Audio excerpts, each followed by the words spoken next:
I'm Orazio Attanasio. I teach economics here at UCL, and I'm also a research fellow at the Institute for Fiscal Studies.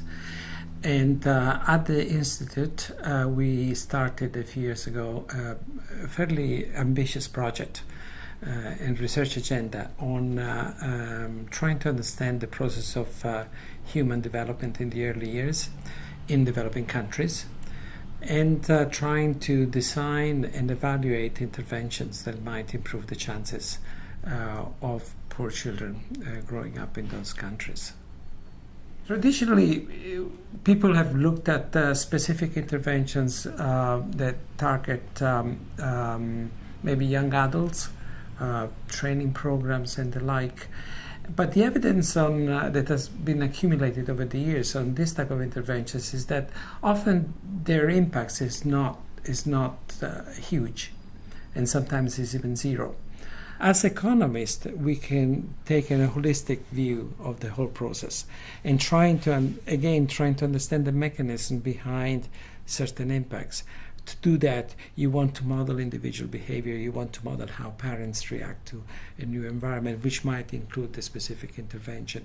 And by considering these behavioral reactions, you have a better pictures that eventually will allow you to design better policies, taking as an input all the knowledge that comes from the other fields, from the specialist field, from child development, from nutrition, from psychology and the like.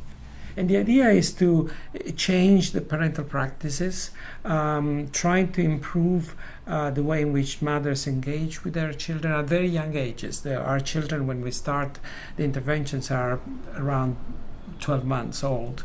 And so the idea is to induce mothers to be more active, more engaging with their children, and to try to stimulate them much more. If you look at the poorest kids, they get to school at age 6 with a language development of 3.5 years old.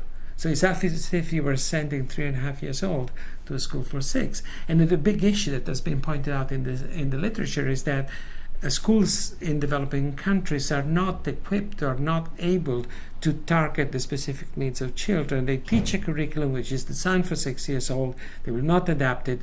And the consequence of this is the children that get there with a very poor language development, they will fall behind and they will fall further and further and further. And that's that. I don't know whether it's irreparable at age 16. I know that it's very hard to do it. And my intuition, and there's quite a bit of evidence, that it might be much more effective to actually intervene earlier and to make sure that this child gets to school with a language development, with the cognitive development, with the social emotional skills that are comparable to their peers. We actually do workshops that are trying to teach mothers to build toys with recycled materials. It's amazing how much you can do with a plastic bottle and some simple papers and stuff. We have evidence, and that's hard evidence, that the impact that we are generating are mediated through an increase in investment by the parents. And then you ask yourself, why are these parents investing more? And my idea, one possible interpretation, is that what the intervention does is shows them what can be achieved with simple things like telling a story to your child, pointing to objects in the house, playing with your child, singing with your child. And then when they realize that is actually effective, then they start doing it. One of the reasons why I think it's very important to understand the mechanisms behind the impacts that when you get from a simple intervention is because understanding the mechanism, you will be able to extrapolate to different contexts. Without that, it's not possible. That's what the randomized control trial doesn't give you, is the external validity. You can get some external validity the moment you understand the mechanism behind an impact, and that allows you to possibly scale up things. The Lancet has produced a number of series on early childhood development. The last one has just come out, or is coming out now in 2016.